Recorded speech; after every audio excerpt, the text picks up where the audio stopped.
Мы находимся недалеко от города Нью-Йорк.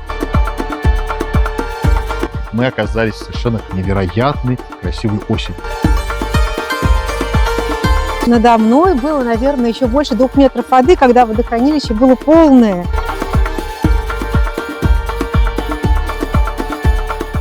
Привет, ребят! Привет! Знаете, самое интересное, мы не планировали снимать это видео. Мы думали поехать на юг и там сделать наше новое видео уже о какой-то совершенно другой природе. А здесь мы хотели просто провести 2 осенних месяца для того, чтобы быть недалеко от города Нью-Йорк, чтобы решить некоторые свои вопросы. Но мы оказались в совершенно какой-то бомбической, невероятной, красивой осени. Местные говорят, что это очень уникально, что никогда не было так долго, так тепло и так сухо.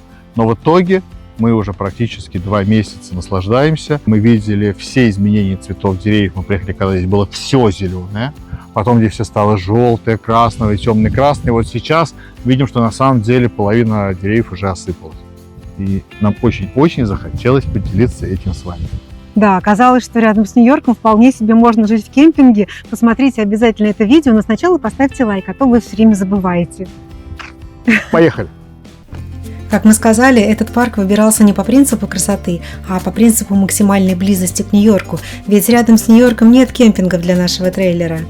Вот он, этот необычный парк, на берегу водохранилища в Нью-Джерси, в часе езды от одного из крупнейших мегаполисов США, то есть ближайший, из тех, где за разумные деньги можно стать сорви. Но мы случайно нашли настоящую жемчужину. Это второй парк, который мы видим с большими открытыми пространствами и отдельно стоящими деревьями.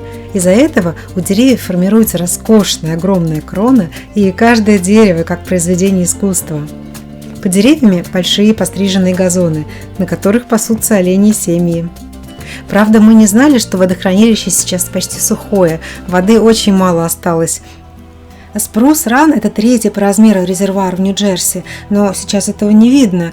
Дело в том, что из-за длительного периода засухи и повышенного потребления воды в летние месяцы объем воды здесь сейчас всего 36% от нормального объема.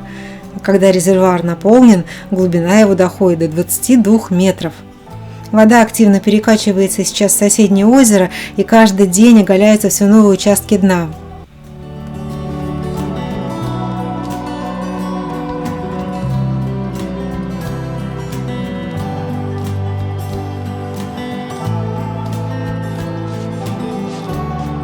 Получается, я стою сейчас на дне, где было больше 2 метров воды, когда водохранилище было полностью наполнено.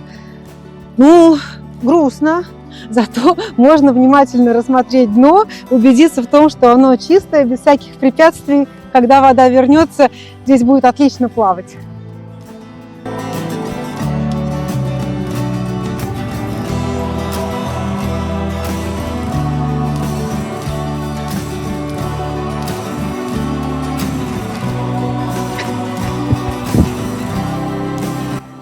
Вот, очень хорошо видно, что линия пляжа заканчивалась где-то здесь, и дальше уже начиналась вода. Можно было заходить и купаться. Я могу себе представить, что здесь, наверное, в выходные и в летние дни было очень много народу. Люди приезжали сюда отдыхать на пляже, купаться, играть в пляжный волейбол. Вот здесь какие-то павильоны стоят сейчас заколоченные. Наверное, там что-то продавалось или выдавался какой-то спорт-инвентарь. Запрещено купаться, ну и вообще ходить там. Но мы ходим. Правда, купаться не хочется.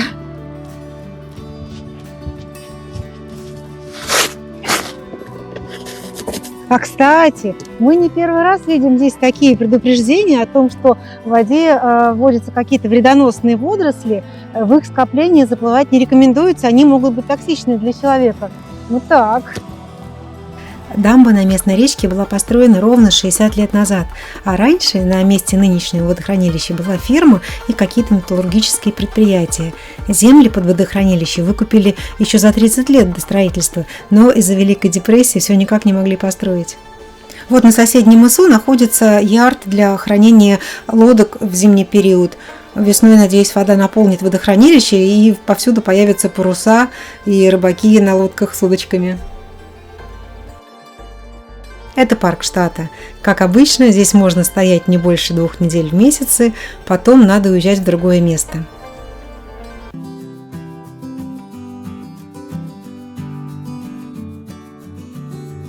За мной находится официальный въезд в парк. Скоро Хэллоуин. И посмотрите, что придумали эти шутники из кэмпграунда. Посмотрите, кто встречает туристов на въезде в парк.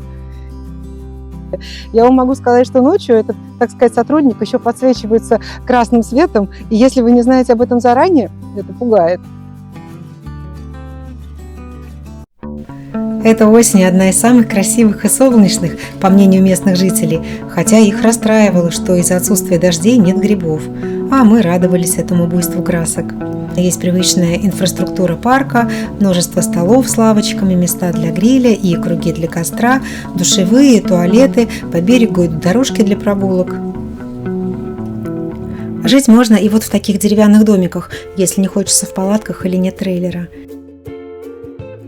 Парк оживает только в выходные, когда приезжает очень много туристов, а в будни он становится безлюдным и полностью в нашем распоряжении. Мест для трейлеров здесь и так немного. В рабочие дни остается 2-3 трейлера, включая наш. Вот он, кстати, стоит. Рядом только одни соседи, и больше никого мы здесь не видим. В сентябре здесь еще продолжается лето, но вот с середины октября начались резкие перепады дневной и ночной температур от плюс 25 до 3-4 градусов тепла, и ранним утром еще очень холодно, поэтому первое, что хочется, это чашку горячего чая. Еще один плюс проживания в государственных кемпграундах – за электричество здесь не выставляют дополнительный счет, оно включено в стоимость. И чайники, и обогреватели – все это можно использовать без ограничений, что мы и делаем.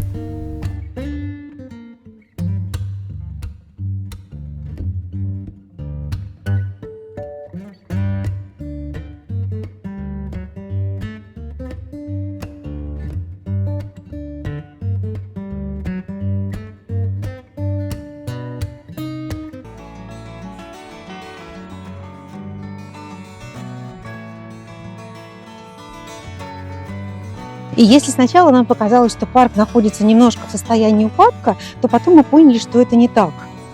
Но когда мы здесь пожили, мы увидели, что, конечно, за парком постоянно ухаживают, газоны пострижены, все время видишь газонокосильщиков на своих машинках, дорожки аккуратные, места общественного пользования моют каждый день, здесь чисто.